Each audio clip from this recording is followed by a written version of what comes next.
If you thought things were bad in the film industry because of Netflix and Paramount trying to buy Warner Brothers, just wait until you hear what Disney's been doing with AI lately. Plus, we got some other Disney updates about the Zootopia box office, the Avengers Doomsday trailer, and more. But first of all, Disney is investing $1 billion in OpenAI, which is the company that runs ChatGPT and the Sora AI video generator that will allow users to make their own videos on Sora with Disney characters. And there's a lot more that goes into this. So yes, reading this whole thing, users on Sora, which again is a thing that generates AI videos, will be able to generate AI videos based on animated, masked, and creature characters from Disney, Marvel, Pixar, and Star Wars. A selection of AI generated videos will be released on Disney Plus. The agreement does not include any talent likeness or voices, and Disney will also use OpenAI's APIs to build new products, tools, and experiences. Now, keep in mind, this is a company that has been so incredibly stingy for its entire history of letting anybody use their property for any means. They famously refused a father's request to put Spider-Man on his son's tombstone to quote unquote preserve the character's innocence. But now they're just going to let people openly use their characters and properties to generate whatever stories they want. And they came out and said, oh yeah, we've had talks with OpenAI. They promise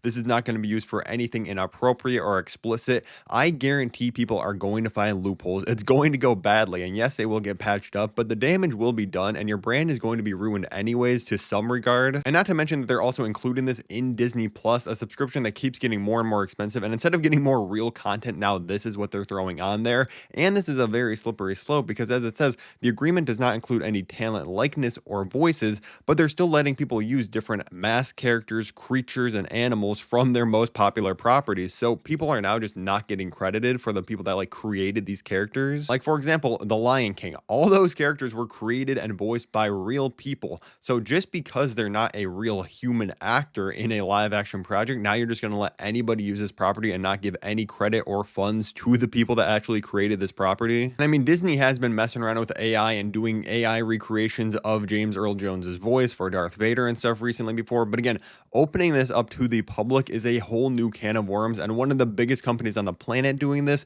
is going to make so many other companies follow suit. And this kind of just proves the conspiracy theory that when Sora AI first launched and people were able to just make videos with all these different characters, like this is Attack on Titan with SpongeBob characters, and people were making videos of like people from Frozen fighting Goku and all this stuff for like 2 days, and then they're like, oh yeah, sorry, that wasn't supposed to be allowed, we're shutting that off. That was just a calculated risk from OpenAI. They're like, hey, we're just going to let people use all this different copyrighted content that is really illegal to use, but what we're going to do is pretty much let this happen for 2 days, say it was a mistake, and pretty much use it as an audition to these big companies to be like, hey, look at what we can do with your characters, pay us money and we'll let you do it now. And you also got the Disney CEO Bob Iger out here talking about the Netflix Warner Brothers merger, which I agree is going to be bad. You do not want two of the biggest companies in any given sphere to merge, but now he's talking about that might not be healthy for consumers. He says, will one company end up with pricing leverage that might be considered a negative or damaging to the consumer? And with a significant amount of streaming subscriptions across the world, really does that ultimately give Netflix pricing leverage over the consumer that it might not necessarily be healthy? Again,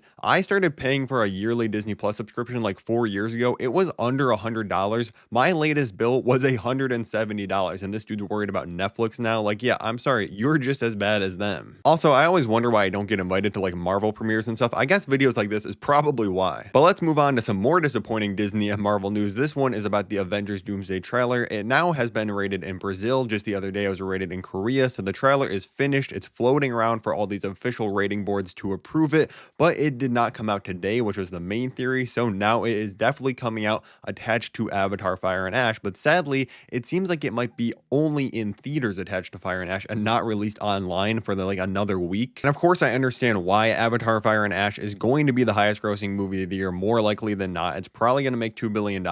So if you can get a bunch of people in seats in Avatar to see the Doomsday trailer, that helps Avengers Doomsday. Plus, you're going to get all the fans that want to see the trailer buying tickets for Avatar, so they double profit off of this. But at the same time, it shows me how out of touch some of these executives are, because you know it's going to leak online the second it's available in theaters. Someone's going to record it, post it online, and a bunch of our first reactions to this Doomsday trailer is going to be like a 240p quality clip on Twitter, which is just a scuffed way to watch a trailer for one of the most anticipated movies in the next 5 years. So yeah, if you're going to want to see this trailer as early as possible, your best bet is going to the first showing available of Avatar in your city. Is probably going to be on Thursday next week. Drop a like in the video real quick. We also have a crazy update on Zootopia 2's box office. This movie has already surpassed the entire theatrical run of a Minecraft movie and is now the third highest grossing film of 2025. Like $954 million in a couple weeks is absolutely insane, and Disney really saw this, an original film that they literally talked about how they made this for 9 years, working so hard on the animation. The creators of this film were so passionately anti-AI, and then Disney's like, you know what? Screw that. That's not good enough. Let's just invest $1 billion in OpenAI. They pretty much used the money from Zootopia 2 directly for OpenAI's investment. Like, I know that's not how the accounting works, obviously. It didn't go directly from Zootopia 2 to there, but that's just kind of wild to think about. Like, imagine how this man right now is feeling. The Disney Animation CCO, Jared Bush, came out and talked about that we need more original films and saying that sequels only is not a long-term business plan. I think we all know that studios that push originalities are the ones that audiences remember. You need originals to surprise people. It really feels like every week we just get terrible news for the future of the movie industry. Now, the movie industry has survived a million different things before in the history of cinema. It will prevail through this stuff, but it's definitely going to change a whole lot in the next 5 years. If you missed it, we got the first trailer for Supergirl released yesterday. If you want to see my reaction and full thoughts on the best and worst parts of the trailer, click the video above my head right now, and thank you so much for watching.